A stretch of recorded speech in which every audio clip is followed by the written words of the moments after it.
E aí, galera, boa tarde. Hoje a nossa aula é sobre a independência dos Estados Unidos. Vamos lá? Deixa eu tirar meu vídeo de destaque aqui e colocar o slide para vocês. Pronto. Bom, a gente vai falar aí como foi o processo, né, de colonização e independência dos Estados Unidos. A gente ainda vai estar nessa linha ainda falando sobre a Inglaterra. Afinal, os Estados Unidos ele foi colonizado pela Inglaterra. A gente estudou o processo de expansão marítima europeia, né, lá do século XV, e a gente viu que vários países da Europa, começando por Portugal e Espanha, né, se lançaram no Oceano Atlântico para encontrar um novo caminho para chegar às Índias e participar do comércio de especiarias. Uma dessas, né, Cristóvão Colombo, acabou indo para uma rota diferente dos portugueses, né, ao invés de navegar para o leste, ele foi para o oeste e acabou descobrindo, né, a América.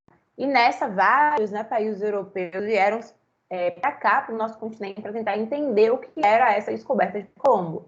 E aí a gente teve, né, a briga Portugal e Espanha, onde acabaram dividindo aí o Novo Mundo, né, que era a América, entre Espanha e Portugal, um tratado de Tordesilhas. Porém, tiveram outros países que desrespeitaram esse tratado entre Espanha e Portugal e vieram para a América. Uma delas foi a Inglaterra.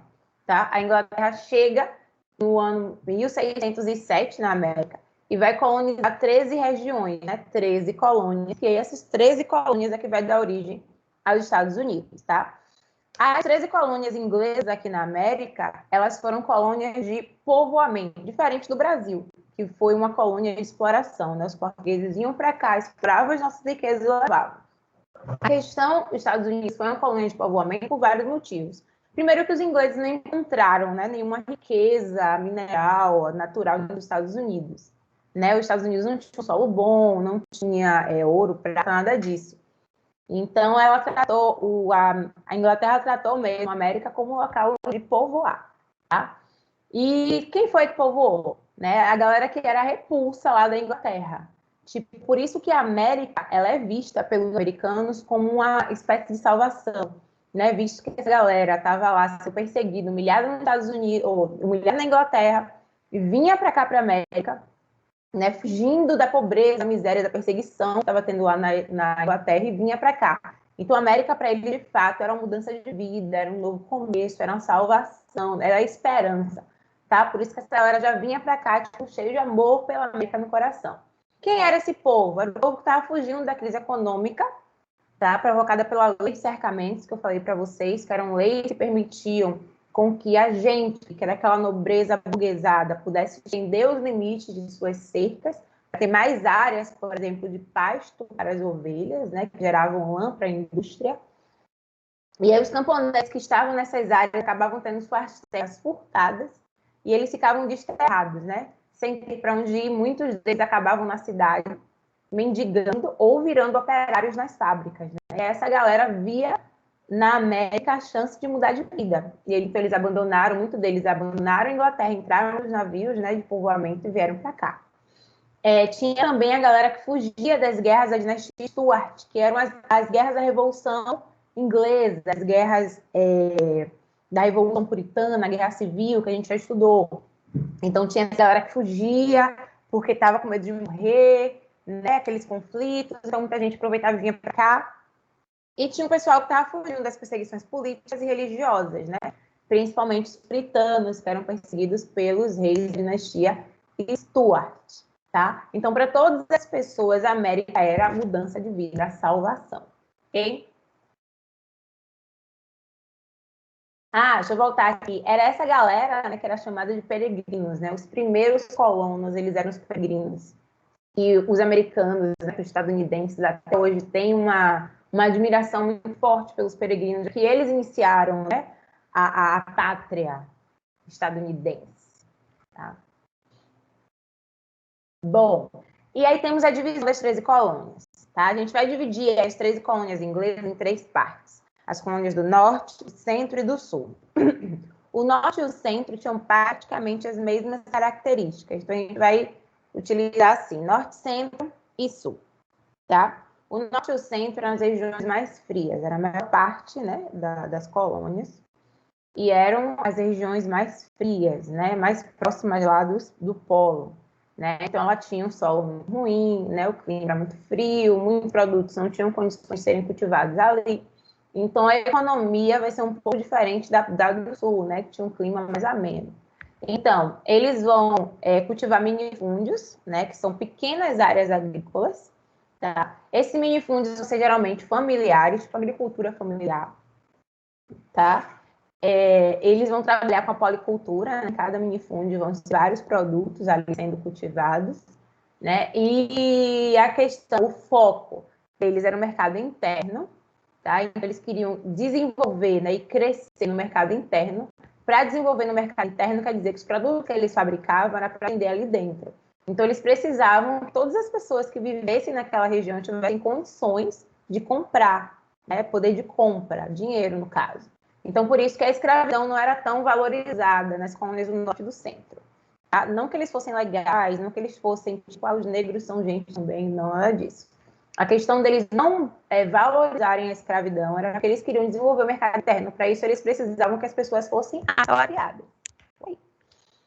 Então, o trabalho lá era geralmente familiar, como eu falei para vocês, né? As minifúndios geralmente pertenciam a uma mesma família. Tinha a questão do comércio também, que era um negócio familiar. Era assalariado, que era interessante que todo mundo tivesse esse dinheiro, né, para poder adquirir, comprar e tal, e o trabalho serviu. Muito parecido com a época feudal. Tá? Dá pra ver que essa galera aí tinha uma pegada mais ligada para a economia, né, o dinheiro gerar e tal. Já as colônias do sul, elas eram bem diferentes. Tá? O sul ele já tinha um clima mais tranquilo e tinha mais áreas de terra fértil. Então, o sul já trabalhava com latifúndios, né, grandes áreas agrícolas. Esses latifúndios trabalhavam com monocultura, diferente, né, do norte e do centro, que era a policultura, já que eles tinham poucas áreas, eles tinham que plantar de tudo. Já o sul, não, eles investiam em um tipo de produção e eles aproveitavam essa produção para exportar. Então, o foco da economia no sul não era desenvolver o mercado interno, e sim o externo. Tá? Eles produziam mercadorias para exportar. Por isso que a escravidão era valorizada. Como a principal economia deles era agrícola, né, ter escravos trabalhando era muito mais lucrativo do que pagar funcionários. Como o objetivo deles era vender para fora, tipo, não tinha necessidade de todo mundo ter salário, porque o foco deles não era vender dentro do país. Então, era exportação. Então, a principal fonte de trabalho do sul vai ser o trabalho escravo, certo? É interessante vocês saberem essa diferença entre o norte e o sul, porque depois que os Estados Unidos fica independente e que ele expande, né, o território, começa de 13 para 50 estados, né, que é a quantidade atual, tipo, eles vão continuar essa divisão. O norte, o centro e o sul vão ter características diferentes. E por isso que eles vão se enfrentar em uma guerra civil, né, anos depois. E aí, já saibam aí que um dos principais motivos da guerra civil é essa diferença econômica e principalmente em relação à escravidão, a visão do norte e o sul vão ter aí do trabalho escravo. Vamos lá. Aí nós temos o desenvolvimento das 13 colônias. A Inglaterra não investia nas 13 colônias. Como eu disse para vocês, a Inglaterra não encontrou, né, nada de lucrativo dentro das colônias. Então, ela meio que deixou lá, tá? Abandonada. A única coisa que a Inglaterra fazia era ir lá e cobrar os impostos, né? E colocava alguns soldados ali para proteger. Aí o seguinte, as 13 colônias elas se auto-administravam, já que não tinha esse controle inglês, era bem livre, né? O tipo de administração que eles tinham ali. Então eles tinham a pluralidade religiosa, né? Ao contrário da Inglaterra, lembrem que eles estavam fugindo de uma perseguição religiosa lá. Então eles vêm para cá na expectativa de expressarem a religião que eles têm. Então a gente vai ter essa pluralidade, essa liberdade religiosa dentro dos Estados Unidos. Sendo que, obviamente, as principais, né, religiões dentro das colônias eram cristãs, igrejas cristãs, né, tanto católica como igrejas protestantes. A questão do autogoverno, né, porque eles mesmos se governavam, tipo, cada colônia, né, tinha um representante político que eles chamavam de delegados, né, eles representavam os interesses políticos da colônia. Então, tipo, não tinha um governante inglês administrando as colônias, como, por exemplo, tinha no Brasil, né, que tinha o governador geral, nas colônias espanholas, que tinham um vice-rei, na inglesa não, tá? Os próprios colonos se governavam. Houve a dominação e extermínio de indígenas. Em toda a América houve isso, em todas as colonizações, tanto na inglesa, como na espanhola, como na portuguesa, a gente vai ter essa perseguição aos índios. Por quê? O território aqui da América era um território indígena, né? Eram os índios que estavam ocupando essa região. E aí vem os brancos, né? Os europeus, que ocupam esse espaço que era dos índios.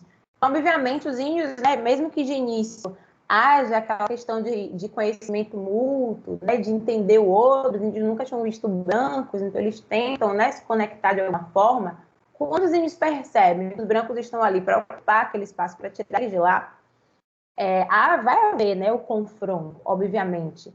E os brancos, eles vêm com essa sensação de autoritarismo, né, de superioridade, né, eurocentrismo, de que eles são superiores, né? Os Estados Unidos ainda tinha uma visão na qual eles acreditavam que eles tinham uma missão divina, né, de civilizar aqueles povos, né, que eram incivilizados, povos pagãos, né, que deviam ser cristianizados, né? Então, vinha essa visão racista, né, nesse período do inglês branco em cima dos índios, né?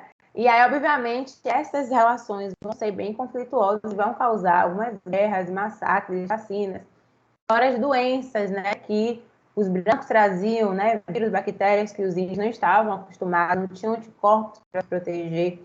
Então, vai ter aí um número de mortes muito grande causados, né, por essa ocupação branca dentro da América.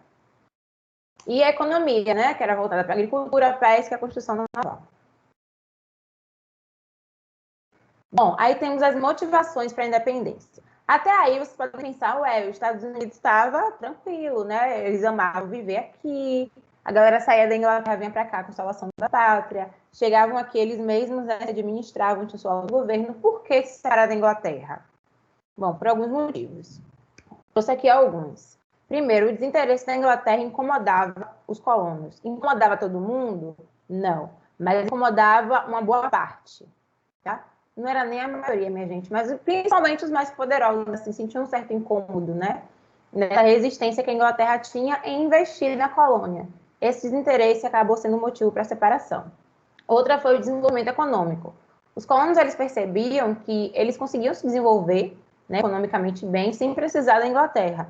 Por exemplo, havia o comércio triangular, né, um comércio que funcionava entre as colônias, né, as 13 colônias, as Antilhas, que eram colônias holandesas, né, ali aquelas ilhas do Caribe, que cultivavam açúcar, e a África.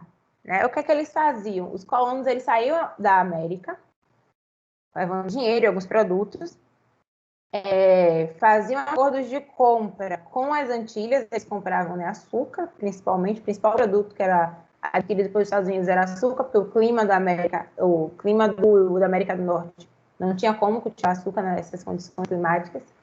Então, eles compravam, né, açúcar, rum, e iam para a África. Na África, eles trocavam rum, pólvora, armas por escravos, e eles voltavam para a América com esses produtos, né? Então, tinha essa relação. E isso acontecia independente da Inglaterra. As relações, por exemplo, de comércio exterior, que tinha o Sul, tinha, né, de exportação, isso era independente da Inglaterra. Então, eles tinham um desenvolvimento econômico, eles pensavam que eles poderiam sobreviver sozinhos. Aí tinha a questão do autogoverno, né, já expliquei para vocês, e a influência das ideias iluministas. Né, as ideias iluministas inglesas e francesas, escocesas, chegavam na América, né?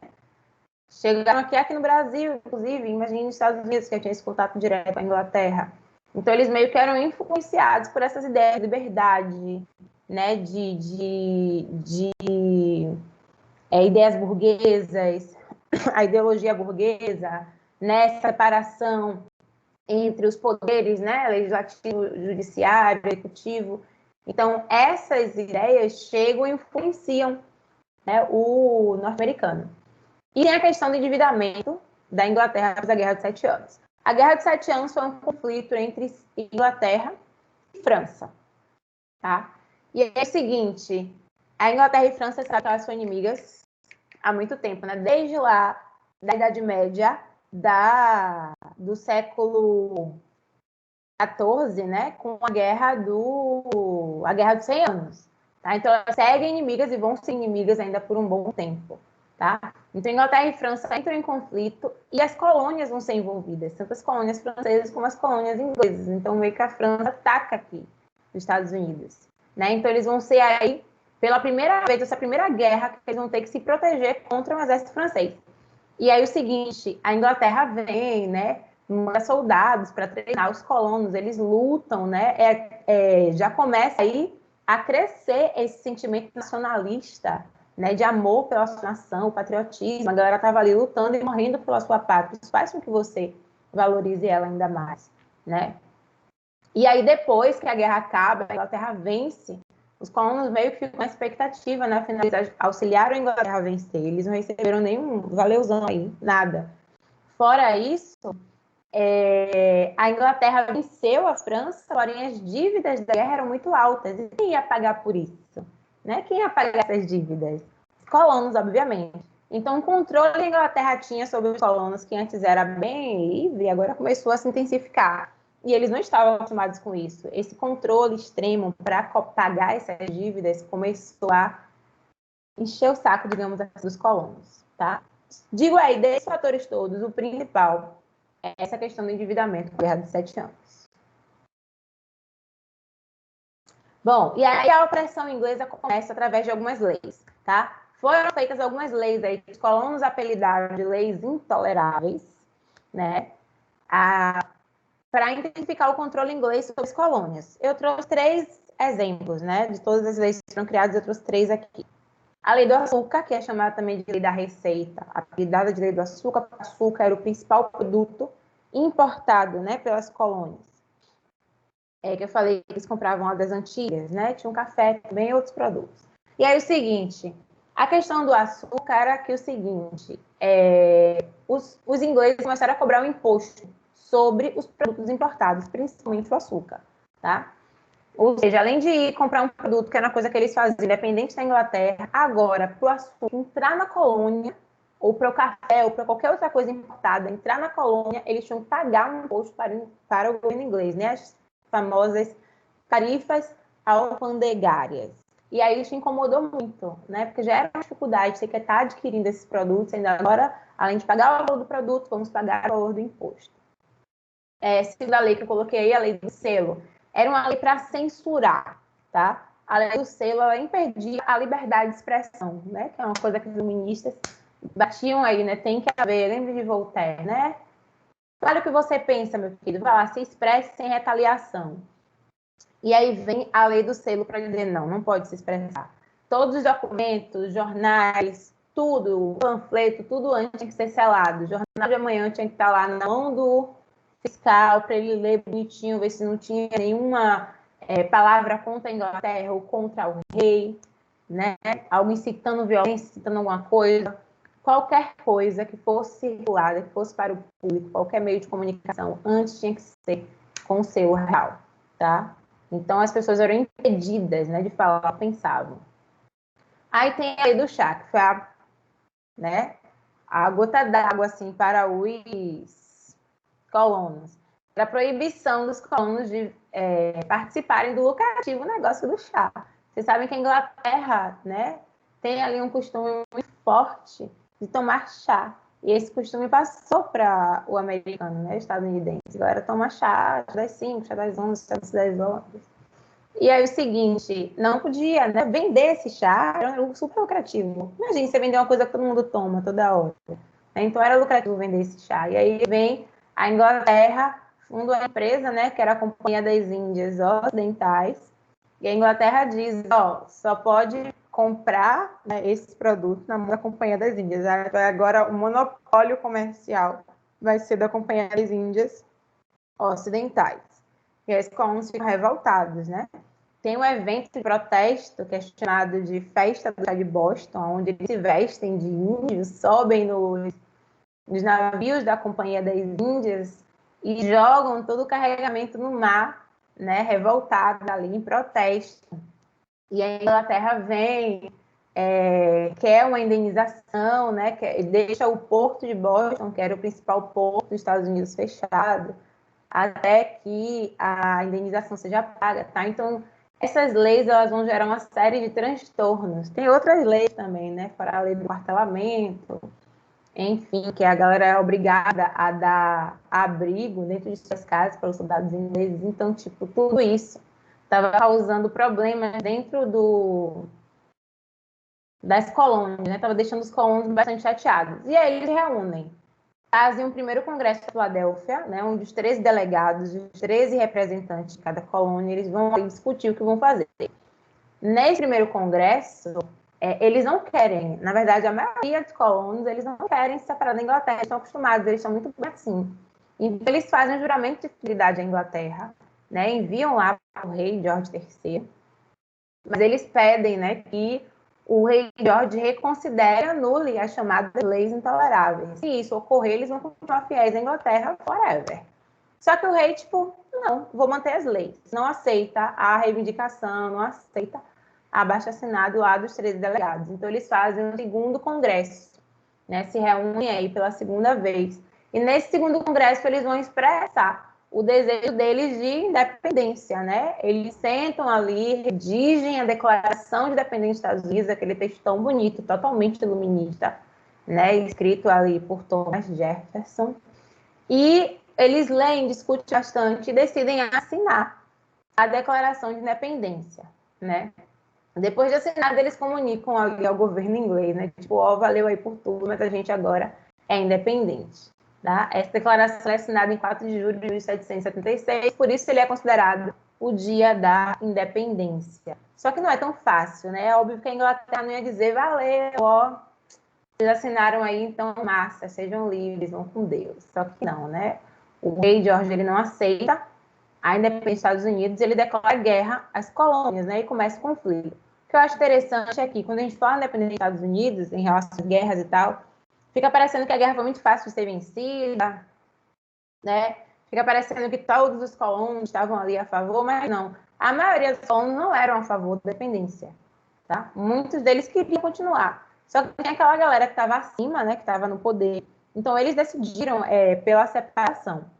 E aí houve os conflitos. Sozinhos os Estados Unidos não iam vencer, só que eles tiveram apoio.